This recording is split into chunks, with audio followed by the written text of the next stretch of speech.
Hello, good morning po mga kamutya, sa mga mahilig, sa mga naniniwala sa mga mutya dyan, at sa mga hindi naniniwala, okay lang din. Para sa atin na mga naniniwala about sa spiritual, meron na naman po akong i-share sa inyo na natagpuan ko na naman panibagong mutya.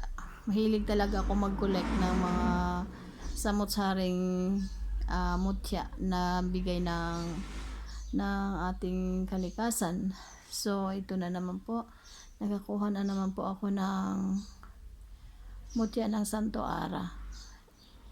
Ito po, nailagay ko lang po ito doon sa may parang treasure box. Nung makuha ko ito 3 years ago, isa po itong napakaliit. Nung ito ngayon ako nagkalkal, nagulat na lang po ako ganyan na siya. Lumaki po siya ng lumaki.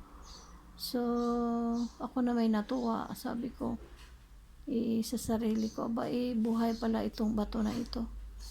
At siya ay lumaki ng lumaki. Tapos nakita ko, siya, para siyang nakatalikod na siya, hubot-hubad. May puwet pa may puwet pa siya, nakatalikod siya, meron siyang akap-akap na something, hindi ko alam kung, hindi ko gaano siyang maaurahan, pero alam ko nakaupo siya na nakatalikod. Ayan yung likod niya, nakahubad siya, kita pa nga yung puwet. So, nagustuhan ko po siya. Maganda siya para sa para sa akin. Maggusto ko talaga siya kasi ramdam ko talaga yung niya, presensya. So, iingatan ko po yan. Ang kagandahan po sa kanya yung siya sa liwanag, yan, the best talaga siya. I love it. Nagkalkal ako sa mga koleksyon kong mga bato. At ito nung itago ko ito, maliit pa tayo yan, ang dumi-dumi ng kamay ko. Nagkalkal kasi ako. Inalkal ko yung mga koleksyon. Ito, maliit pa ito nung kunin ko. Ngayon malaki na. Grabe, sobrang laki. Dumi-dumi ng kamay ko. Nagkalkal ako Tapos, ang kagandahan siya po ay ng liwanag. Para siyang transparent, pero hindi naman totally transparent. Pero basta I love it. Ikikip po siya, ilalabas ko siya from my box. Talagang nagkalkalo ang dumi ng kamay ko. Yan. Yan sa mga collection ko. I love it. Iingatan ko yan. Tapos ito naman yung yung kahoy.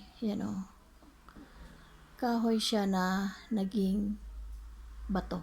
Ayan ay bang ko kung para saan ito. Basta ako collect lang ako ng mga mutya. Tapos iniingatan ko lang at dumi pa ng kamay ko. Sorry mga kamutya. Yan. Kahoy po yan. Kahoy po siya. Tapos naging bato.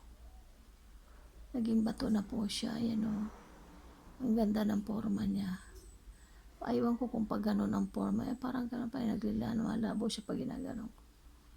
Para din siyang may akap. Parang gano'n din siya para siyang yakap niya yung ito. Ito yung kamay niya. Ito yung ulo niya. Yakap niya yung isang parang may yakap siyang something like a lake. Yan lake pinoprotektahan niya yakap-yakap niya yung lake. Ayan yan siya. So ibig sabihin siya po ay ng kalikasan na para sa akin ay poprotektahan niya ang mga tao laban sa mga trahedya. Ibig sabihin kung meron mang lake na ibig sabihin magla-landslide, hahawakan niya, poprotektahan niya. Siya po ay kahoy na naging bato. So ito po ay ingatan ko rin. Yan o, ano po siya.